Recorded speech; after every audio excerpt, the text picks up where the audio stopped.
as Sally said, a warm welcome to everybody. Really delighted to be able to host today's session.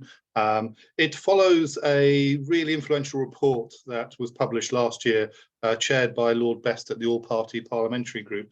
I actually have got a print version, which is a rarity, I know, nowadays. But many of you on this will either be familiar with that report or have actually contributed in a number of ways. So I know Ruth, who's one of our opening speakers, gave evidence to that inquiry, and Kirsty, your chief exec, was on the panel, along with Teresa's then professor at the Association of Dementia Studies at the University of Worcester, Professor Dawn Brooker. So we've got a real sort of segue back to that report, but also moving forward to see how the recommendations and the findings are being taken forward within a housing context in a number of different ways. And what we've pulled together this afternoon is a selection of projects that demonstrate sort of the real importance of supporting and enabling people with dementia to live well at home.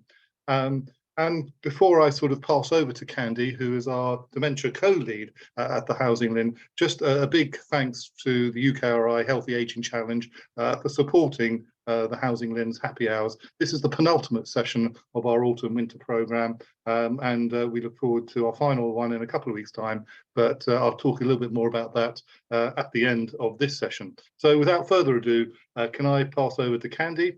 Candy Wolf, who's the Senior Commissioner for Older Persons, Mental Health and Dementia Services at Somerset Council. So Candy, well, the floor's yours.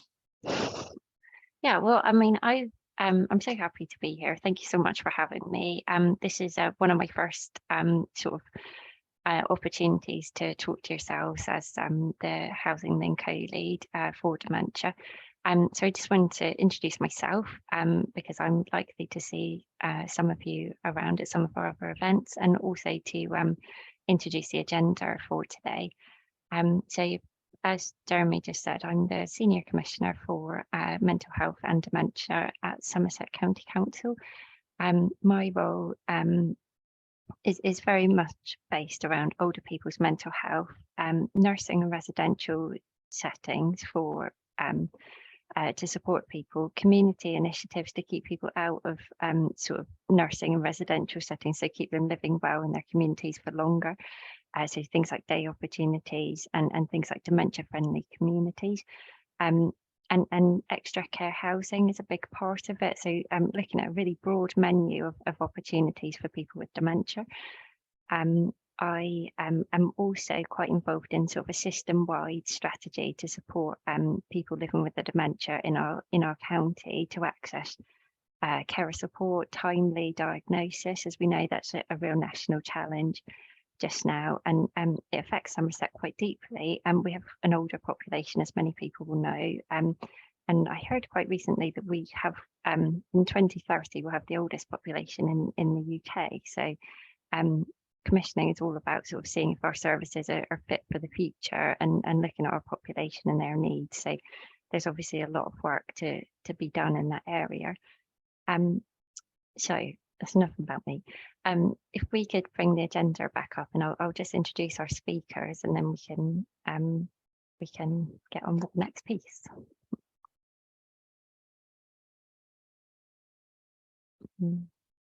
We're having technical difficulties, maybe. Sorry, Sally, to put you on the spot.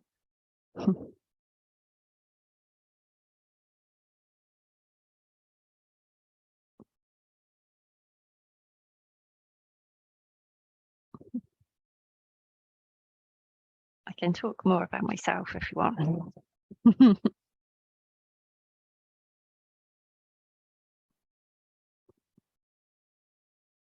I think our first speaker is Ruth and colleagues Marnie and Penny, but why don't you introduce yourselves and then we'll, here we are, Candy. Oh, I'm sorry, Sally, I put you on the spot. So that's it. Yeah. So the next people we've got is Ruth and Ruth, Ellie and Penny Redwood. Lovely. Sorry, would you like to introduce yourselves in your presentation? Yeah, okay, happy to do that. I'll just get my presentation up. Yeah, I'm Ruth Ely and I'm the chair of the board. at Tide, Together in Dementia Every Day.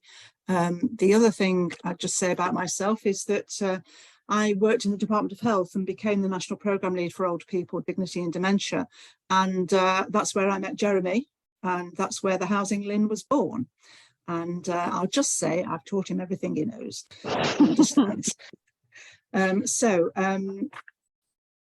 Penny, do you want to introduce yourself? Okay, unmute. Okay, I'm Penny Redwood and I live in West Yorkshire currently. I'm a social worker by background, and but I've retired from social work.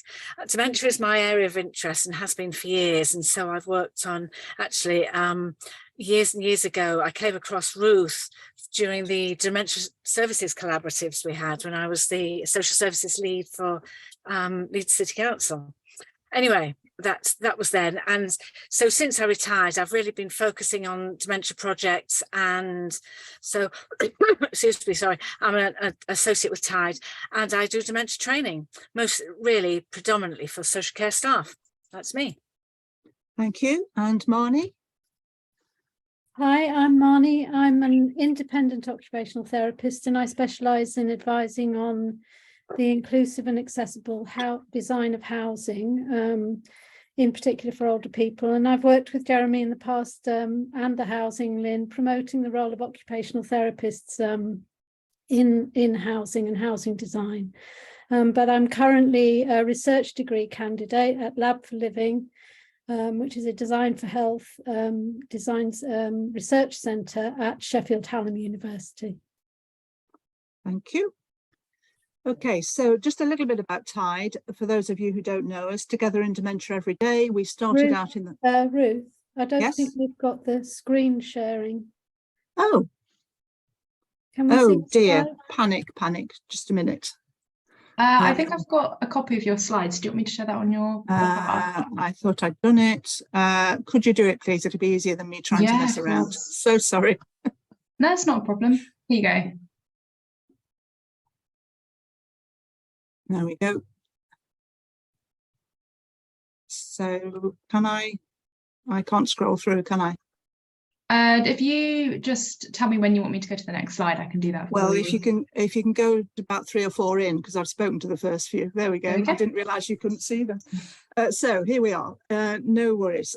So we started with the Life Story Network, which is based in Liverpool, but Tide is now a separate charity, and the LSN is now our subsidiary, our sort of trading arm.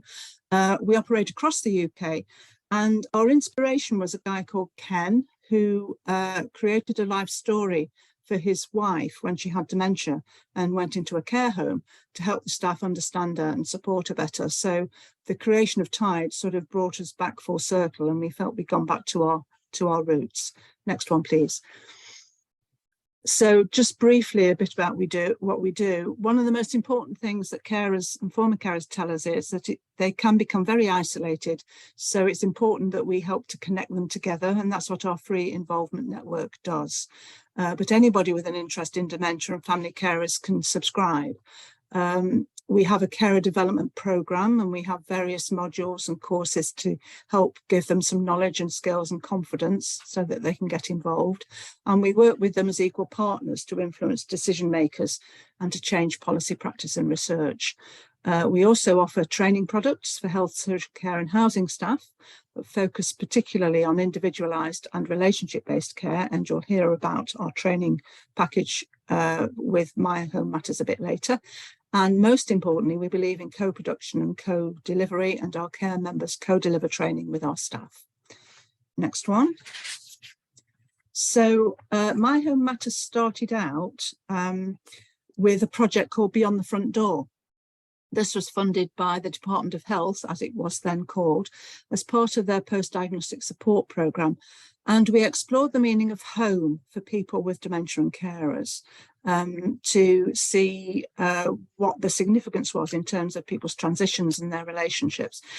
And the work confirmed that this is a very significant topic, which people rarely get the chance to discuss. The photos you can see on the screen were some of the people who took part in the focus groups and the interviews, for which we were really grateful because we collected some very rich material. And they told us that home is a combination of people and relationships and memories, the actual physical place, the locality and the neighbourhood, significant objects like furnishings, photos, paintings, ornaments, it can be anything, and safe, comfortable and familiar spaces. We recognise, of course, that not everybody does live in a safe and comfortable and familiar space, and we'll pick that up later when Penny's talking about the booklet. We made some recommendations for the housing sector that focused on the information that providers issue and provide for people about the options available. For example, quite a few people told us they hadn't considered sheltered housing because they thought sheltered housing was like a nursing home, and so they didn't even think about it. And that's because the information that they were able to get just didn't make that clear. So information about what's available, what it does and how to access it is really important. The application processes are two we were told were important. So not just about filling in the form, whether you do it online or on a piece of paper, but the process of actually being allocated a property, what's expected of you when you move in, particularly if you're moving into a more communal setting like sheltered housing or extra care housing, what's expected of you and what you can expect from the housing provider, but also from other tenants and residents. Again, that clarity is really important. And last but not least, of course, there were issues around workforce knowledge and skills. So not only about raising awareness about dementia generally across the workforce, but also making sure that those people who interact with people with dementia most days in their everyday job have some more advanced knowledge and skills to be able to look after them properly. Next one, please. And that led to My Home Matters, and I'm going to hand over to Penny to talk about the Awards for All grant. Thank you, Ruth. Okay, so it was really a fun as well as interesting project that we did. So we ran a series of workshops over in Merseyside, and we spoke to people living with dementia and their carers who were in a variety of different settings. Some were in extra care housing, in sheltered housing, people who were living in their own homes, really to try and get to grips with, so what does home mean to them? Because we were very interested in where home fits into their sense of identity as well, and what home actually does for people. So that was interesting and fun. We spoke to several groups of people, including people from different communities as well. And there were a few of us who did this research. And then the outcomes were those outcomes that Ruth showed you on the last slide, which were 9 different themes came out of it, which she's just gone through. And that was quite consistent. And it also is consistent with other work that people have done in this area as well. So the next stage really was, having got that information, was actually what to do with it. So we led us to developing this booklet, My Home Matters. And My Home Matters, it's a booklet really that's very much designed to give people the opportunity to plan ahead, to think about what's important to them about home. So as Ruth said, about objects, for instance, about people, about places, about memories. Because what was obvious from listening to people was how our homes are so infused with memories, all those things that have happened, we can all relate to this, of course, and how much creativity as well has gone into making a place where we feel safe and comfortable. That came across very loud and clear from people about the investment that they've made. I'm not talking financially, I'm talking about emotionally, about making the place that they wanted people to see them as living in, again, feeding into that sense of identity. We also were aware, as Ruth has alluded to, that, though home should be a place of comfort and safety, it can start off that way, and then because of things that's happened there, it may not be. I remember one person talking about how the area around her neighbourhood had gone downhill, as she said, and she didn't want to live there anymore, for instance. Traumatic events may have happened to people, for instance, at homes, which have changed their relationship with home. But the interviews really made it very powerful, a very powerful description of how attachment is important to us.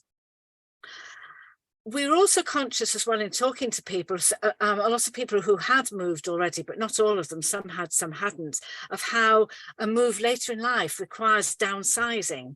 So that means, of course, you can't take all your stuff with you. So thinking about what's important to you, knowing what the things that are really crucial to you, you know, like a dining table that somebody's husband had saved up for her as a treat, you know, and when she came to move into extra care housing, she was saying, I had no room for it, and she was devastated that she couldn't move with this table. Fortunately, her daughter came to the rescue, so she can sit at it as her daughter's.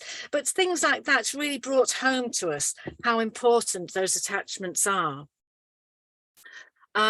So yes, and we also, as well as doing the workshops with people, we had pilot training sessions with professionals. We talked to professionals as well over in Merseyside, but also I ran a training session in Leeds for a variety of social care staff from the voluntary sector as well as adult social care, and that helped us refine really how the book would work. Okay, next slide. So the booklet recognises that moving is a significant life event, which I think we all know anyway, how moving can be quite traumatic at the best of times as well. But of course, the population that we're talking about don't necessarily have the opportunity to make a planned move. You know, you can ill health, for instance, you can have a fall, you can end up in hospital, you can end up with people saying, oh, I think it's a bit risky for you to be at home, you know, I think you should be moving now. And so it can be that people are bumped into having to make a move as a result of a crisis, and which wasn't at all anticipated for either. People don't all plan ahead. I mean, who does? I mean, the reality is that a lot of us don't. We trundle on through life. This is an opportunity to actually stop and think about, you know, if I had to move, what are those things that are important to us? And so we developed this booklet, which people can do online, or people can do as a paper copy, for instance, or I can show you here quick. No, you're sorry, you're looking at a screen, so you can't see my booklet. But the booklet that I did for myself, you know, it's got photographs in and a little story about why that particular picture, for instance, is important. So it's something that can be done online, can be done as a paper copy, as individuals, as groups, within families. There's no time scale to it. You can do it within whatever time scale works for you. It's in 3 parts. The first part is preparing for a move. The second is then facing up to a move, so giving you opportunities to think about specific issues. And then at the final bit is resources and templates. So the resources is links to useful organisations or to other documents, pieces of information that would be useful. And so for each issue, there's the opportunity. So there's an information section which just gets you thinking about the topic. So which could be, you know, what home means to me, for instance. And then there's a series of prompts and then some activities. So obviously you don't have to do these activities, but it's just, we've written it, and from the feedback that we got, people said it was helpful to just, because if you're plonked into a situation of thinking about something that you've not even thought about thinking about before, it's, you know, there's opportunity, it gives you an opportunity really to just get to grips with things.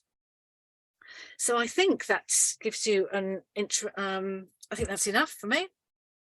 So Marnie next. Oh no, sorry, it's me again, sorry. Oh, well, I've sort of said this already. So you can see what makes a place home for me.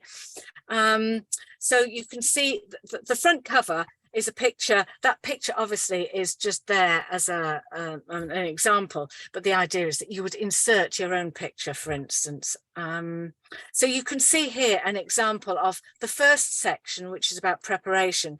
So it gives you this little introduction to thinking about it, and then some prompts so that you can actually think about these issues that, you know, the various things about your home that actually are important to you. You know, and thinking about helping you think about, you know, the things that you've done to make the place feel like home. Okay, sorry about that. So That's now okay. Okay, this segues nicely into Marnie and the work that she's doing. You're on mute. Thank you. Yeah. Yes, my research is exploring visual ways to express everyday likes and dislikes in dementia. And I got to know Penny and Ruth through the process of my research. And it's been brilliant for me to get the chance to work, to connect up with them over the My Home Matters project, not least because, of course, as an occupational therapist, it's central to our practice, the meaning of home, and how much impact that has on people and their well-being. And of course, there's some very obvious overlaps with what I'm looking to through my research. So what led me to this question was that my experience of learning about and applying the Design for Dementia principles of visual access, which are now well established. Lots of people know, for example, that if we pay attention to lighting, tonal contrast, and sight lines, that can really support function and orientation. And those things are being used a lot in design of extra care housing schemes and so on. But it made me wonder whether or not the way things look and what we like and what we don't like could have be a helpful way for us to express our personal, reflect our identity and express our personal preferences, particularly in the context of dementia, where as dementia progresses, it becomes perhaps more difficult to explain ourselves in words. So what I've been doing is I'm testing this method, which currently involves me having one-to-one recorded Zoom meetings with participants living with dementia, using conversations about everyday objects like your favorite or least favorite mug, a selection of color cards. This is the pack that I send to people, and asking people to talk to me about, tell me about the favorite places in their home. So there's obvious overlaps with the My Home Matters project. What I'm doing after that is I have those recordings and I send them a selection of quotes and images in a personalized booklet that captures, it's a record of their personal preferences as a way to start to think about what those personal preferences are, but also what the meanings are behind them. And what's been really brilliant about getting involved in this, doing this, is that it's so fascinating what comes out of just talking about a mug, what leads onto it about talking about, oh, I like red or I like blue. It really is interesting how things like visual prompts can provoke conversations where perhaps it would be difficult to have those conversations in dementia. So what I'm really interested in having the chance to tell you about this is that I'm aware there's a very diverse audience out there of architects and occupational therapists and people across housing and health and social care. So I'd really be interested to hear from people what they think. Obviously, I'm at a very sort of exploratory stage now, but whether or not there are things about this process or just parts of this process that might be possible to apply in your practice or in different settings. So I'd really like to hear from you. Thank you. Next slide. Thanks, Marnie. Yeah. Thanks. I think these things fit together really well. I'm conscious of time, so I'm going to push on. So you might be saying, well, so what? What's the importance of all this for us? Well, actually, it is quite important, because we've found, and people are telling us very clearly, that thinking about home is a significant topic for people with dementia and carers. It's not just a nice thing to do as an add-on. but it's really important that we take the opportunity to create and take opportunities to talk about home and housing options. And when somebody gets a diagnosis, that's a good time to do it, to at least give them the opportunity to start thinking about where they live, what it's like now and what it might be like in the future as their needs change. Because going through this process enables people to have some choice and control, and that in turn supports self-esteem, functioning and resilience.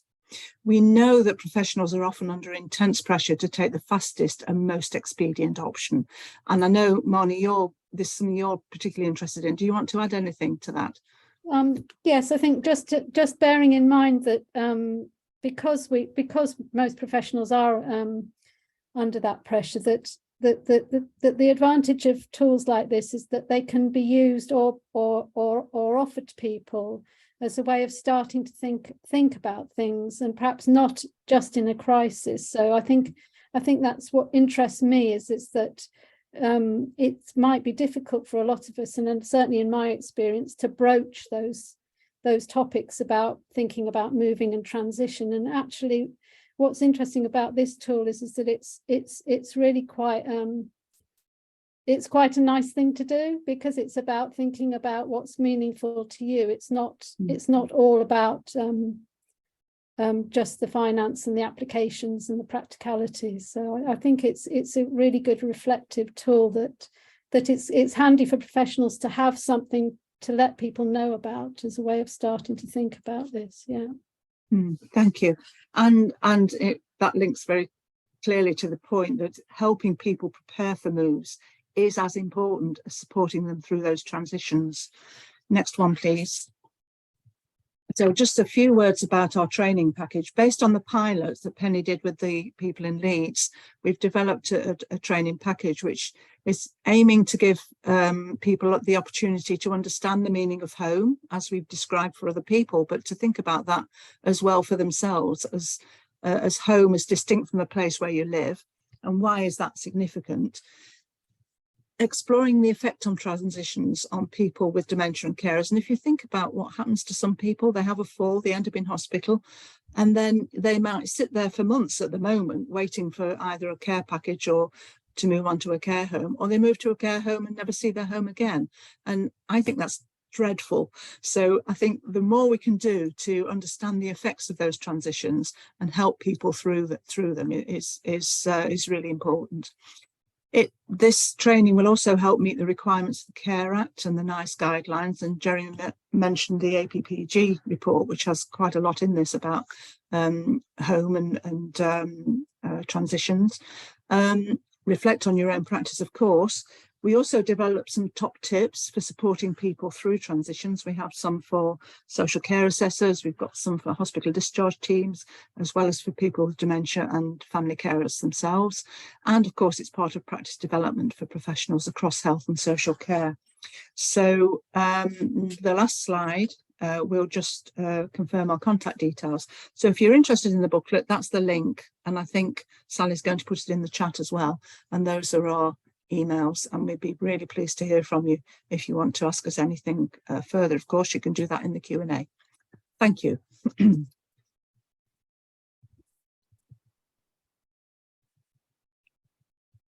That was fantastic. Thank you so much. That's so moving and interesting about how sort of material possessions. So I suppose sometimes we talk about it not being quite right to be materialistic, but the items in our home are so integral to who we are, and the absence of that can be so disorientating, especially for people who are already disorientated. I thought that was really moving, really fantastic presentation.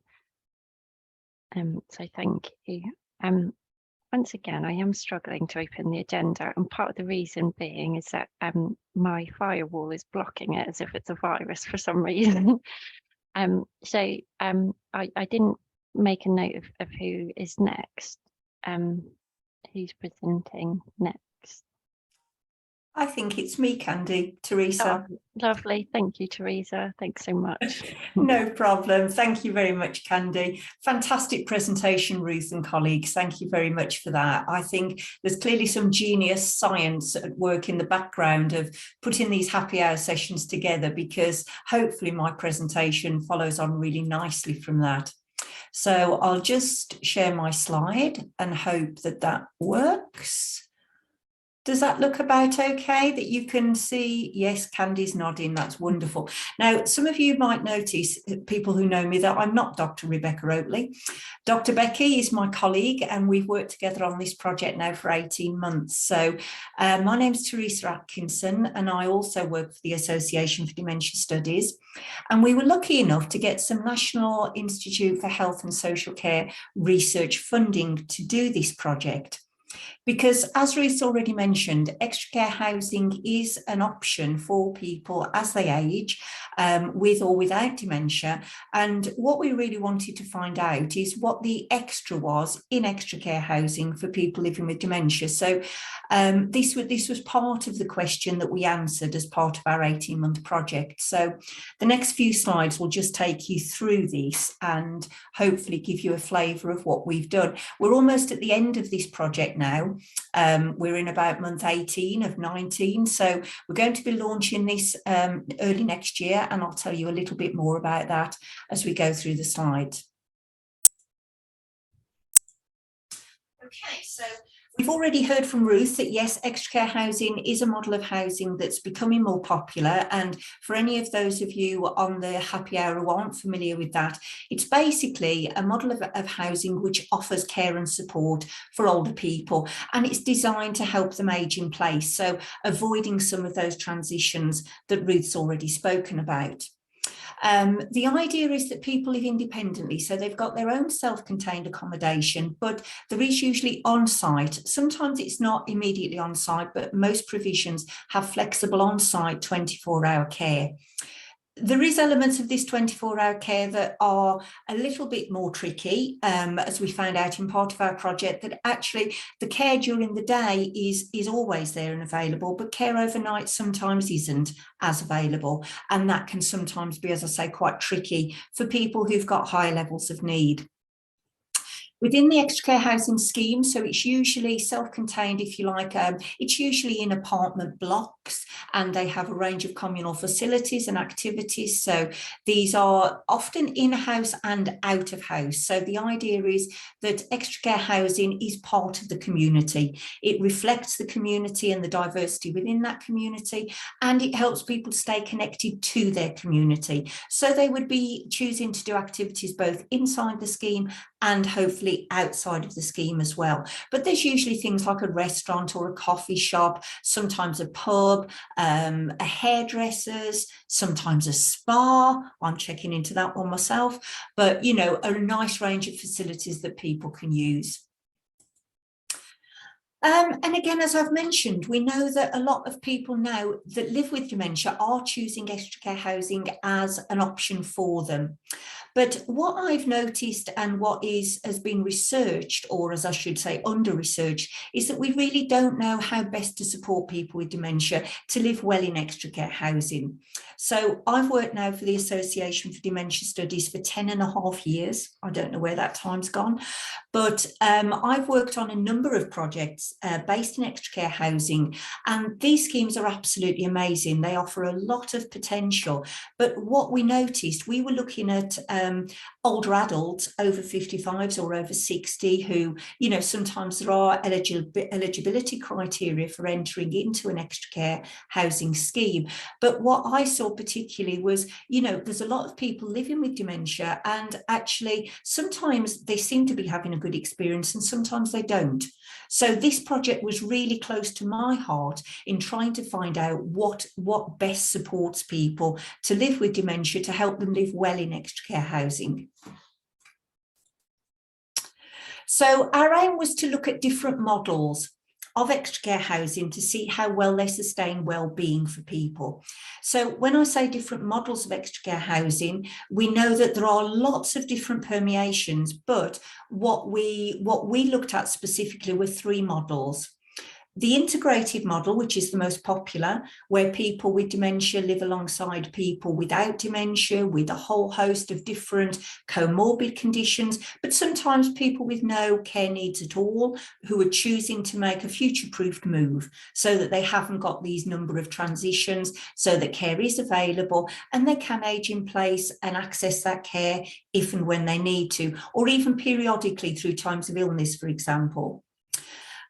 We also looked at separated, which is a model where, as it says on the tin, people with dementia live in a separate wing or on a separate floor from the rest of the residents living in that scheme.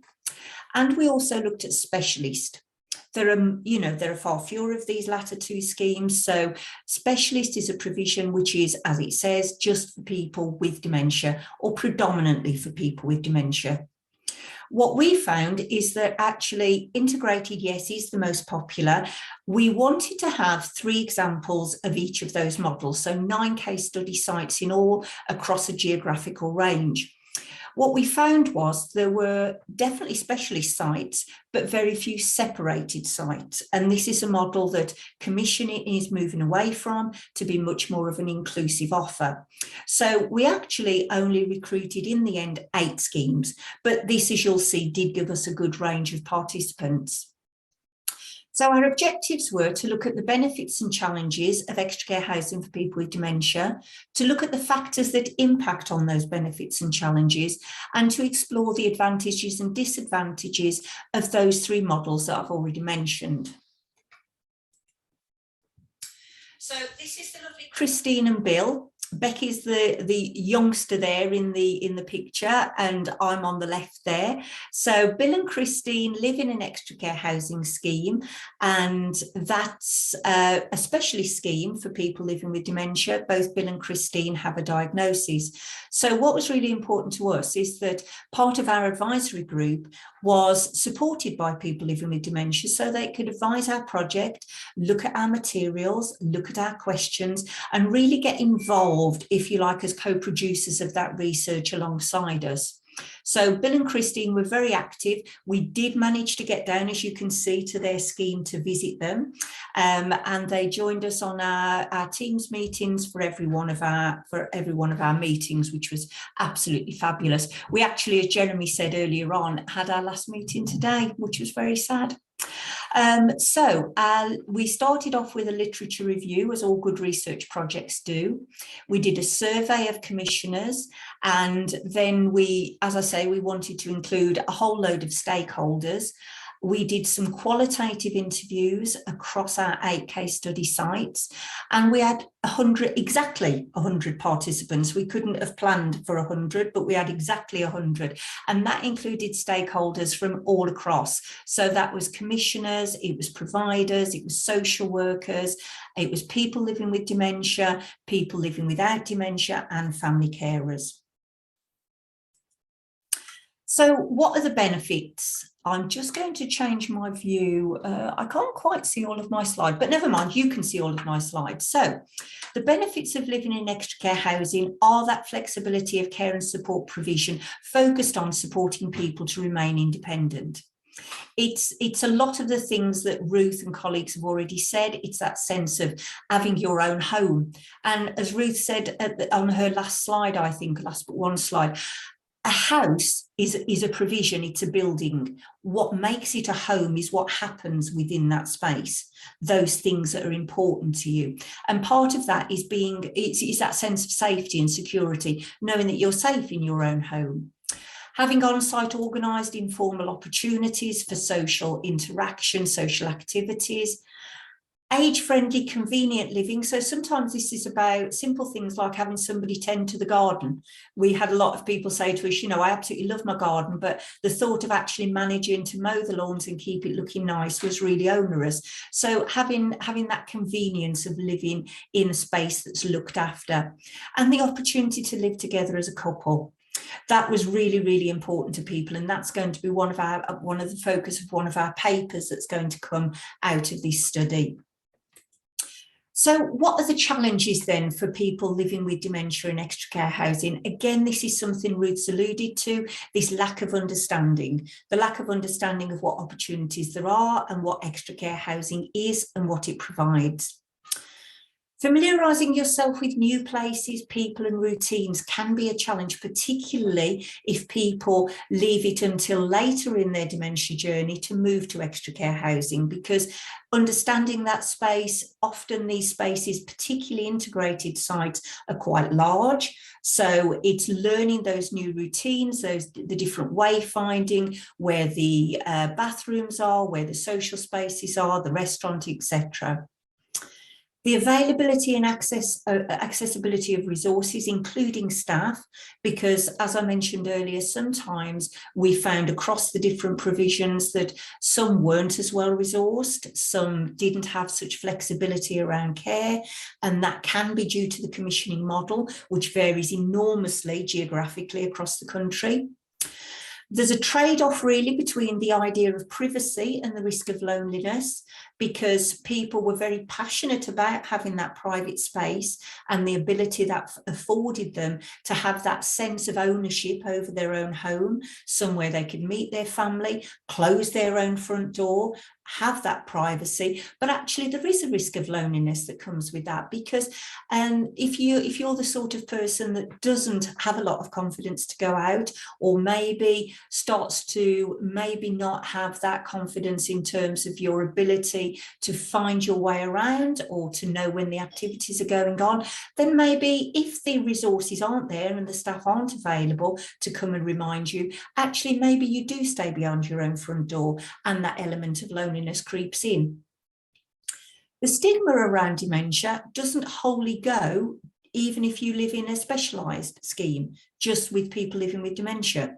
So that stigma of dementia is there, it is challenged by the staff and often by a lot of residents who live without dementia. So again, you know, you've got that real mix there.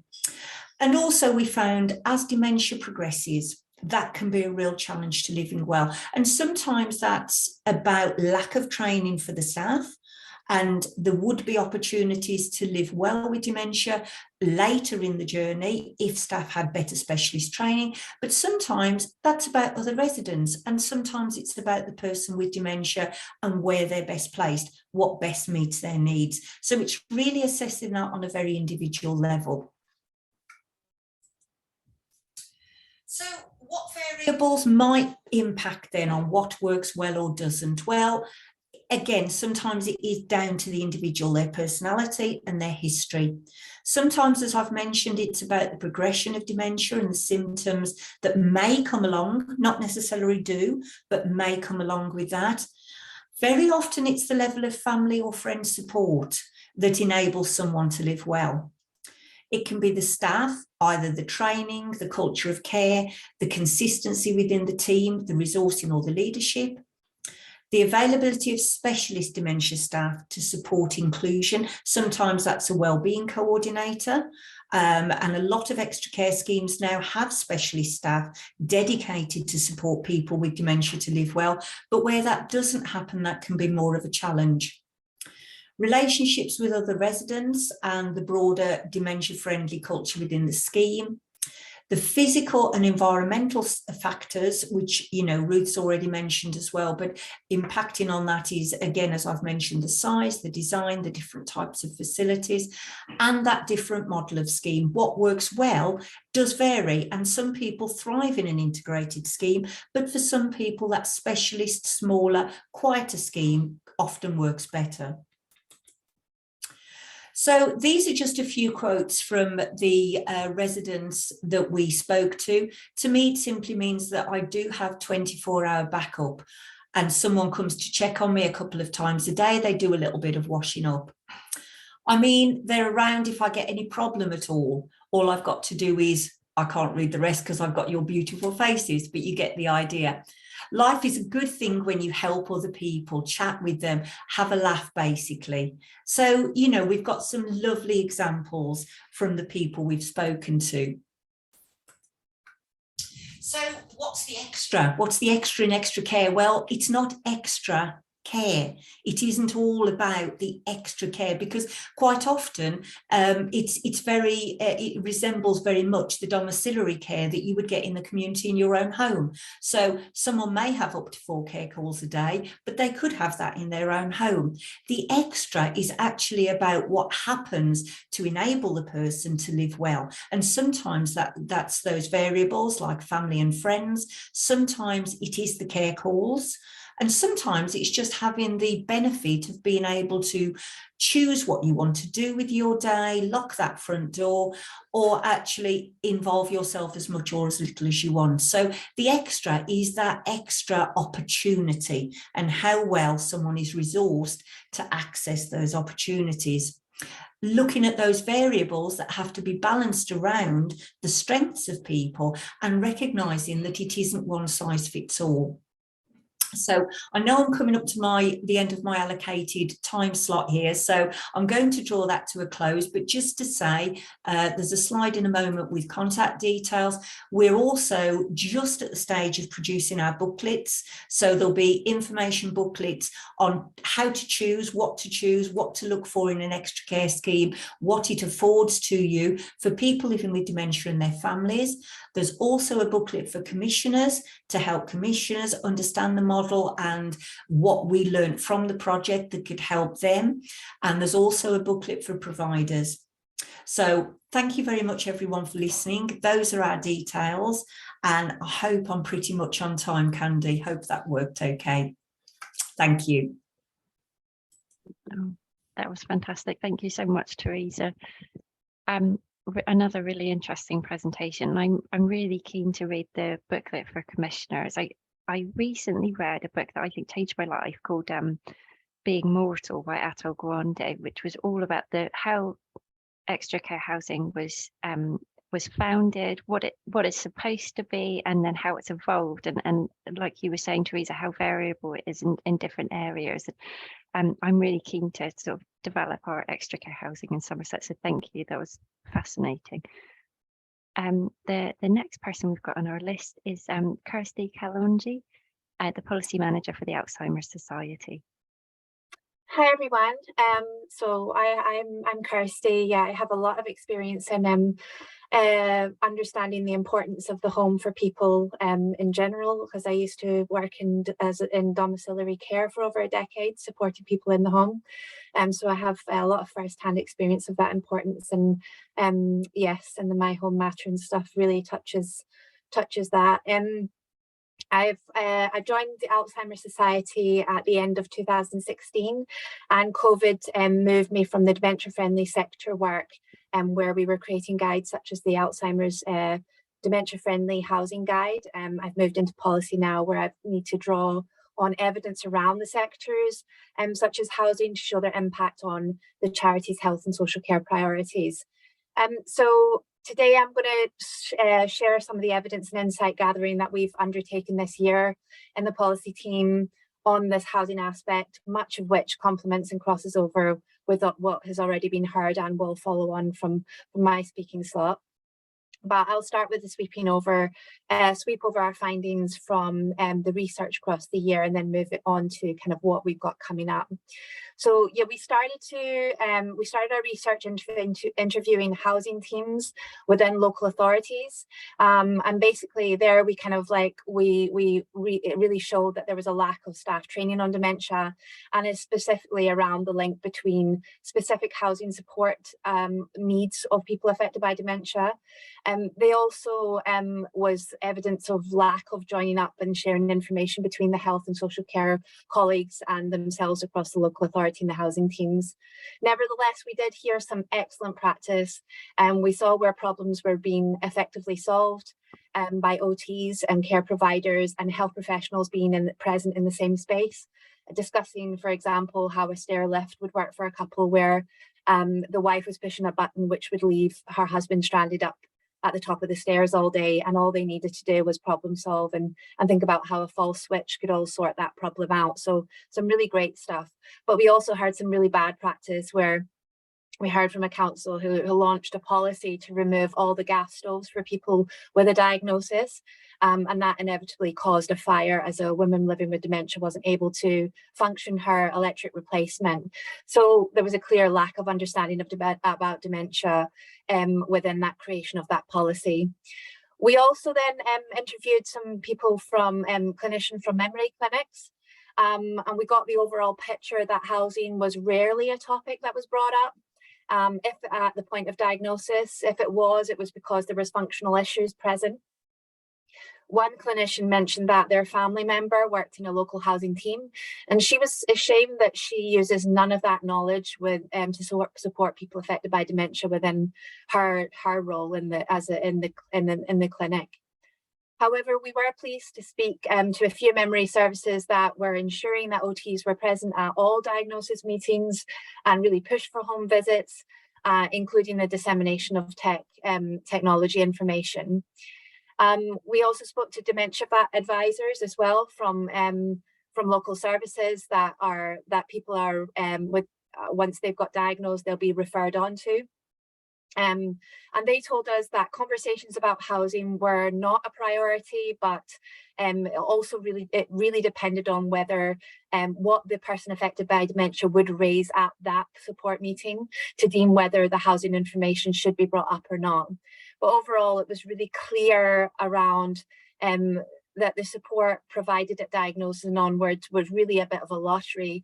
The likeliness of housing being mentioned at the point of diagnosis in 6 months onwards and even a year onwards was very much determined by the geography, as one service is completely different to another.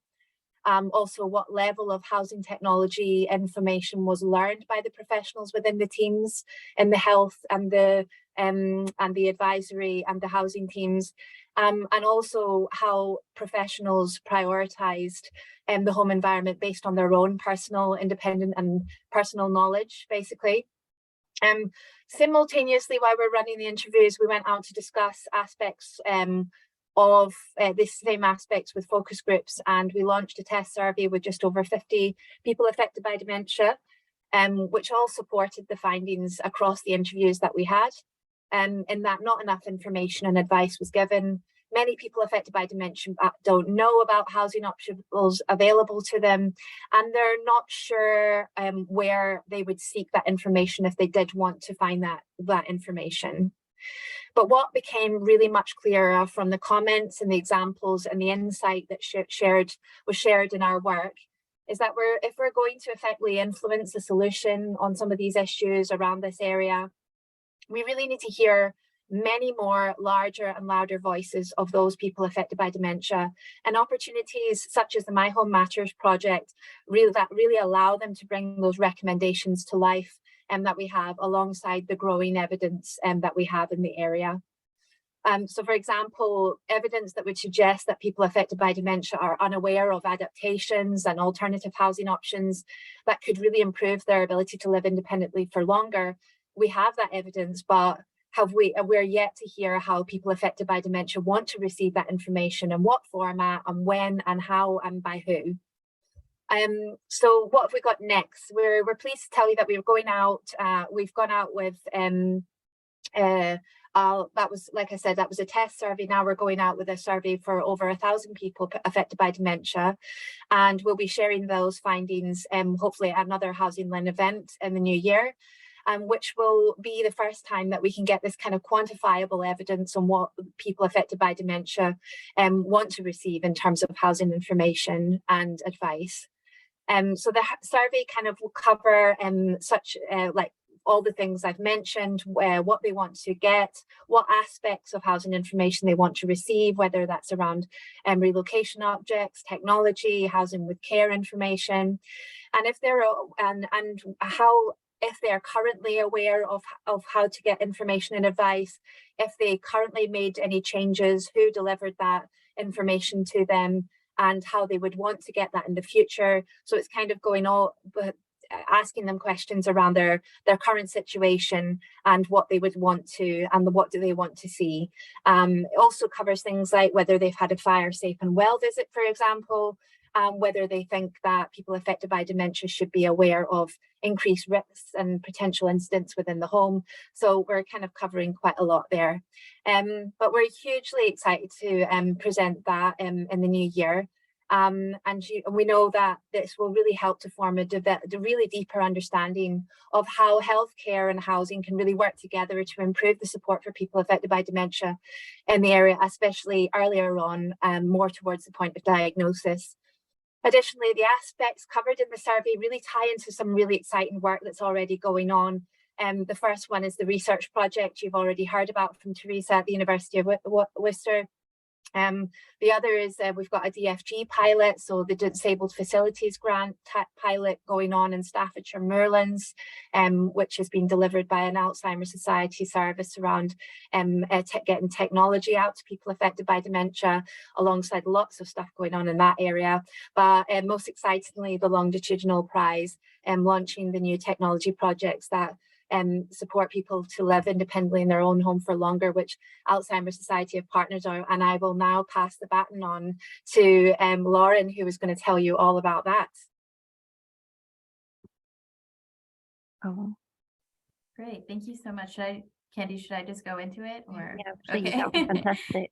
All right, great. Thank you so much. Okay, so I'm just going to share my screen.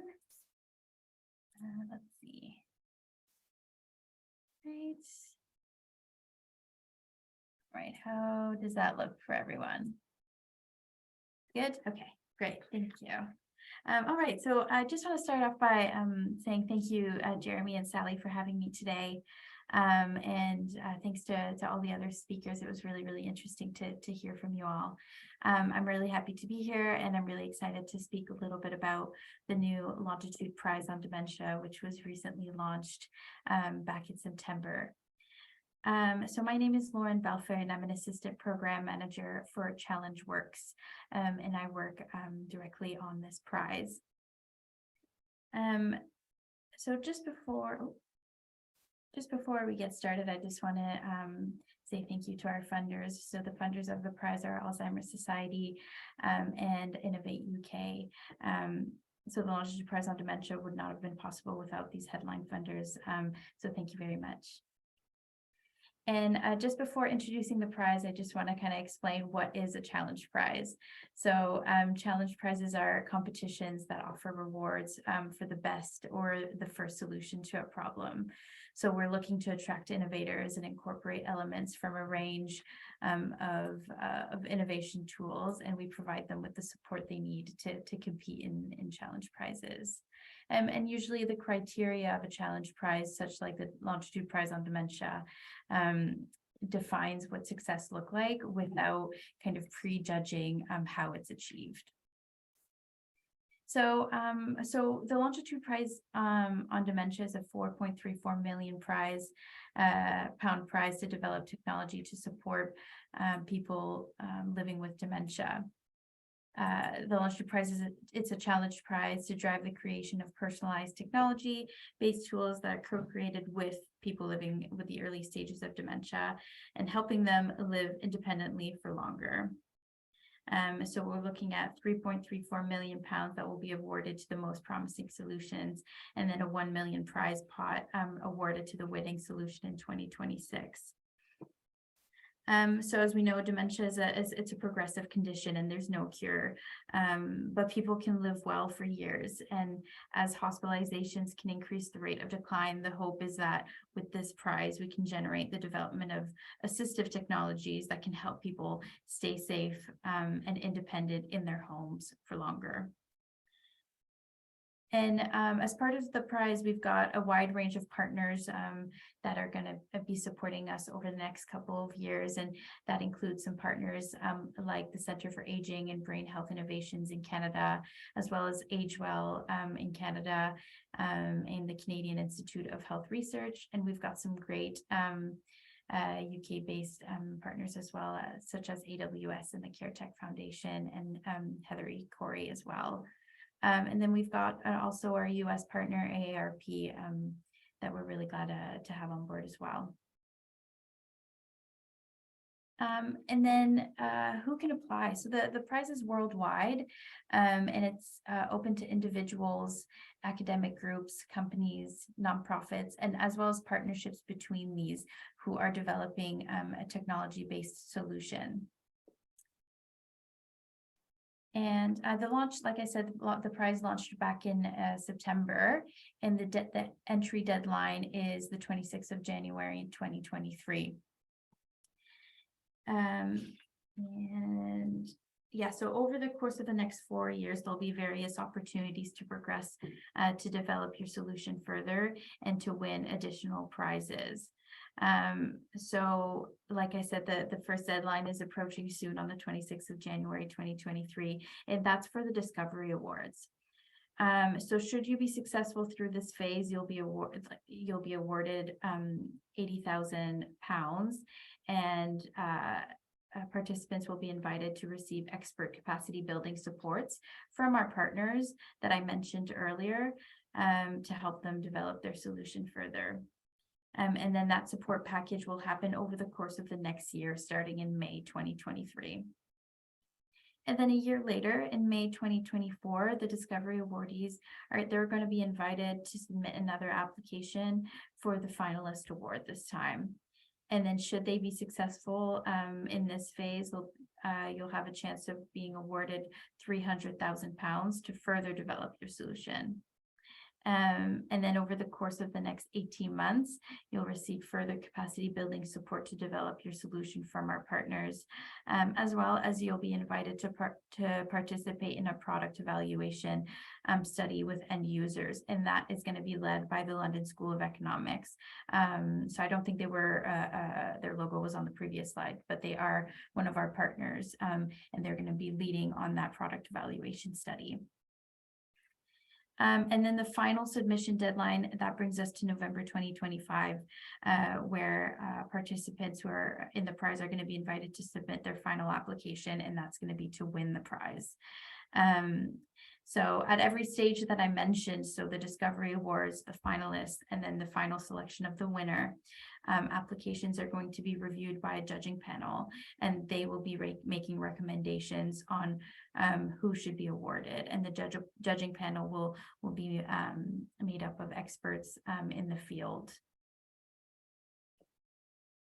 And then following the Discovery Award deadline in January, just to kind of give you a little bit of a closer look in terms of what the immediate kind of next steps are after that.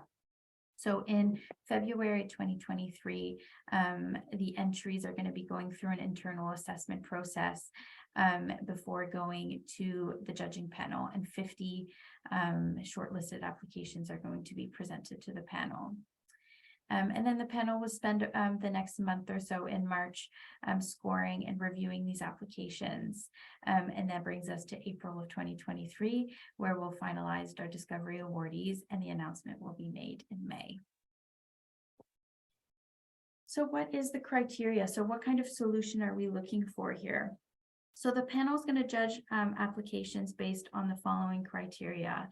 And we start off by looking at an innovation, so breakthrough innovation that helps people live independently for longer. And the first thing here is, how does your solution demonstrate significant advances in technology or the use of technology, and is it designed for people living with dementia?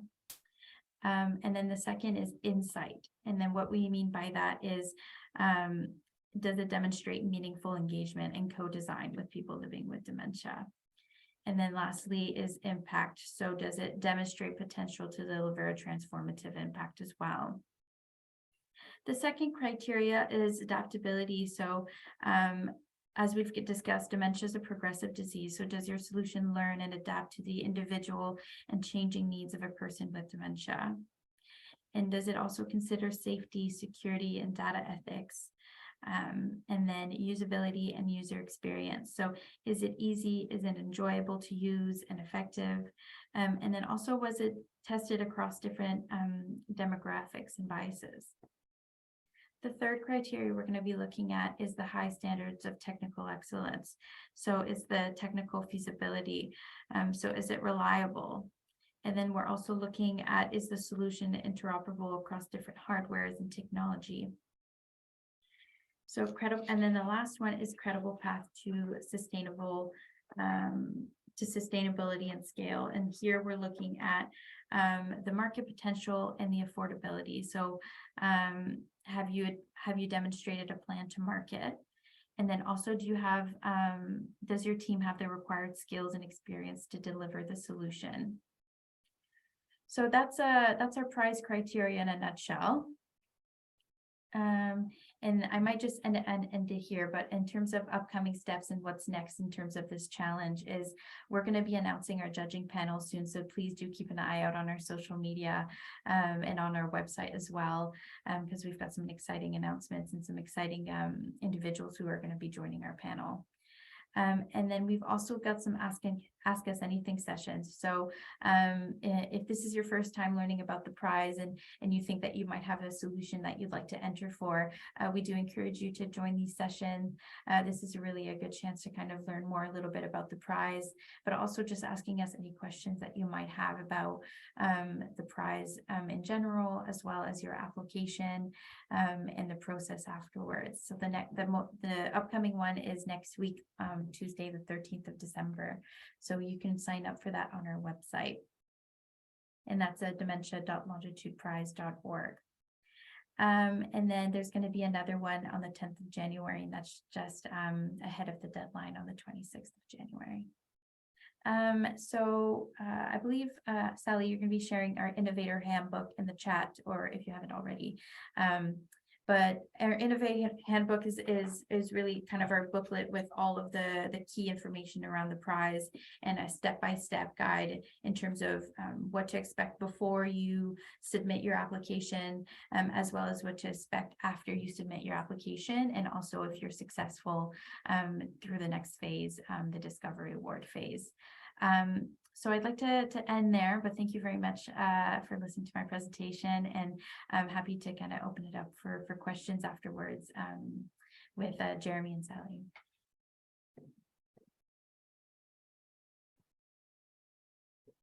Well, thank you, Lauren. I think it's back over to Candy now, who's going to start chairing this session, and I'll come in again later. So, Candy, are you there? I'm here, yeah. Well, that was really, really interesting. I think so. Looking through everybody's questions and comments, there's some really fascinating discussion happening here, and a real mix of people and different professions and life experiences. So that's really excellent. It's made for a really rich discussion. So what I might do is start with questions to get those answered. And make sure they are answered, because we've overrun slightly, and then move to some of the comments. So the first question that I noticed was from a lady called Susie, I think. Hang on, I'll just find it. Yeah, Susie. Susie said, I'd like to find out more about dementia unit and specialist dementia care for ECH. Can you share the names of the schemes that were in that piece of research? I think that's a question for Teresa. I'm not sure we can share the names of the schemes, to be honest, Candy. I'm sorry, I didn't catch the name of the lady that asked the question, because those are anonymised as part of our research ethics process. So I can't actually name the schemes, but if the lady would like to contact me, I'm happy to share any other information that we can share.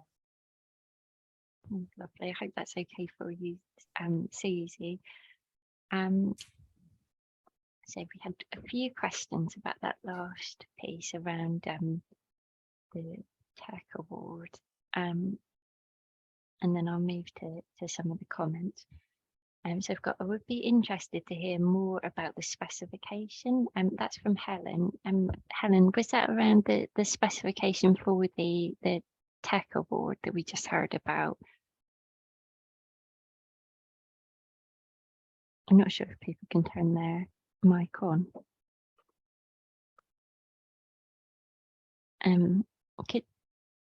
Lauren, is it possible to share the specification around that, or is that on that on the links that you had at the end of your presentation? So I think Helen just responded in the chat saying that it wasn't regarding the prize.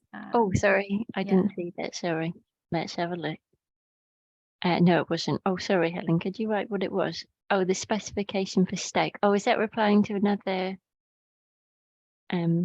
Yeah, sorry. Yeah, there was an interesting chat going on around the Stoke model and the specification, and Yeah. I think Sally's put in the chat box if they could share it with the LIN, we'll share that onwards as a blog or as a case study in due course. So, but that was, I think, was a question that came up in the chat box as opposed to the Q&A box. Andy. That's perfect, thank you. I've also got, what is the dementia cognitive standard for local authority showers? Is further information available? That's from Lynn O'Brien. I don't know if that's something for Marnie. Anything on showers from an OT perspective?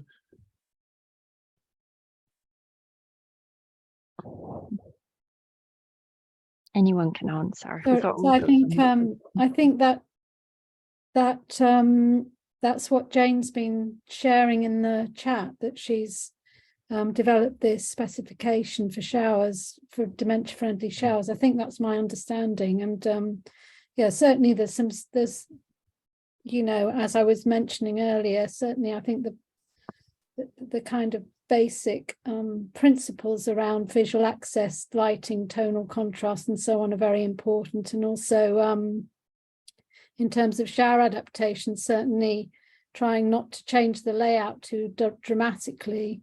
It's about familiarity. So but I think Jane's been working on something more specific, so it would be interesting if you can get yeah, I don't know if she can. Oh, she's in the, I don't think she can join this. Yeah. Oh, thank you, Marnie. Sorry, thank you for that clarification. There's also a lot of talk here about extra care housing and some people talking about their personal experiences of living there, some things around cost and around the environment. So a few comments saying that the cost in some extra care housing schemes can be quite high and quite significant, and that being one of the barriers to people accessing that. We've got somebody, Tony Wilson, said, having lived in sheltered housing for 9 years, after caring for my sister, I don't feel set up for failure. I'm a trustee and active in the wider community, but problems come from shortage of housing and care funds. We need change from the top. And thank you for this session. I think Tony said had to leave us, but I mean, I think he makes a really important point about affordability. I don't know whether Kirsty or Ruth or Teresa got any points that they want to sort of highlight around affordability from their own work. But there is a Housing for Older People task force that is due to be announced in due course, and we hope issues around affordability of older people's housing will be an area that will be underpinned by that. But any other comments welcome from the panel? Yeah, I think I spoke to, not on the top of my head, I don't have his name and I can't remember what area he's from. I wish I had it on the top of my mind, but I did speak to a gentleman who was running a pilot where he was basically had the money to get everybody in the room at the same time. So at the point of like things like hospital discharge or diagnosis, they had so health professionals, care professionals and housing professionals in the room, all talking about the future of that person's care and how the housing, the role of housing within that. He mentioned several times the opportunity therefore to combat the affordability issues, where the sooner that you are able to start talking about things and get things into somebody's mind about the things that they will need in the future, the more likely they are open to aspects such as shared ownership and other types of ways that they can move into do a relocation with the assets that they currently have. Yeah, specifically about that, especially hospital discharge, where the immediate things, and I think Teresa mentioned that the go-to is, I think, no, sorry, it was Ruth that mentioned the go-to was that in the crisis point, to get sent to a care home, whereas in this situation he had proper people looking at that individual's financial situation alongside their wants and their desires, and they actually came up with possible potentials for moving into things like moving his assets around. If his property was only worth under 100,000, making that work within shared ownership. So that, for me, that's the key. There's little that we can do over a short term about affordability, but there is stuff that we can do instantly with bringing the right people in the room and having the right discussions taking place in order to combat and look at things like that. Great. Candy, are there any other final questions you want to sort of run through? I don't think I can see any questions, but some really interesting comments and discussions. There was one I saw, which was whether the Innovation Prize is eligible outside of England. I think it was whether people from Scotland or Wales could apply. I don't know if that's been answered or not. Yeah, so I'm happy to answer that. So yeah, the prize is international. So yeah, definitely welcome applications from Scotland and Wales. But yeah. Thanks. Well, I think you're absolutely right, Candy. There's been a lot of comments in the chat box as well as the Q&A, which has made it slightly difficult to juggle both. But I know from some of the comments I've seen, everybody has been saying how somebody said, you know, they wish they'd had these booklets, My Home Matters, at an earlier stage, you know, when they were having to deal with it. I think the report that's coming out from the Association of Dementia Studies, the booklets, again, rich information here that's going to be published in due course, and we look forward to seeing those. Kirsty, you set out a really broad objectives and sort of issues where housing matters as well. And Lauren, thanks for bringing that to us, and the fact that the deadline is looming and you've got these sessions. Candy, are there any final points that you would like to make before I sort of draw it to a close?